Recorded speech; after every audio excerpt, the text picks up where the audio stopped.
Hey hi guys, నేను ఒక మంచి మూవీ చూశాను ఈరోజు. చాలా అంటే చాలా బాగుంది. చాలా ఫీల్ గుడ్ మూవీ అనమాట.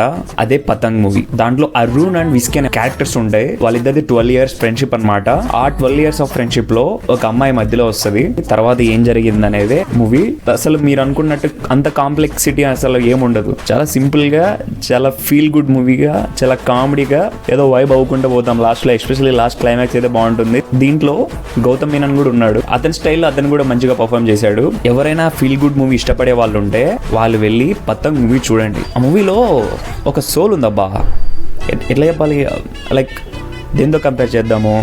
నాకు ఆ మూవీ చూస్తుంటే ఇంకొక మూవీ గుర్తొచ్చింది అనమాట. అదే లైఫ్ ఈజ్ బ్యూటిఫుల్. అంటే సిమిలర్ వైబ్ అనమాట, సిమిలర్ థీమ్. దాంట్లో హ్యాపీగా ఉంటుంది, లైఫ్ చాలా బ్యూటిఫుల్ గా ఉంటుంది. దీంట్లో కూడా చాలా బ్యూటిఫుల్ గా ఉంటుంది లైఫ్. అంటే హైదరాబాద్ బస్తీలో జరుగుతుంది ఇదంతా. దీంట్లో స్పెసిఫిక్ గా కైట్ ని రెఫర్ చేస్తూ ఒక గేమ్ పెడతారు. వైబ్ అవుతారు అందరు. బాగా కామెడీ ఉంటుంది. ఐ థింక్ చూసేయచ్చు, బాగుంది. మీ ఫ్రెండ్స్ తో వెళ్ళి వైబ్ అయిపోండి, బాగుంటది. నాకు తెలిసి ఈ 2025 లో నాకు నచ్చిన ఫీల్ గుడ్ మూవీ ఏంటంటే ఒకటి టూరిస్ట్ ఫ్యామిలీ అయితే, తర్వాత నాకు ఈ పతంగ్ మూవీనే. ఎందుకంటే ఇంకా మంచిగా ఎలా చెప్పాలో తెలియదు. సో మీకు ఫీల్ గుడ్ మూవీ నచ్చుతాయి అనుకుంటే ఈ మూవీ కూడా నచ్చుద్ది, వెళ్ళి చూసేయండి. Thank you so much.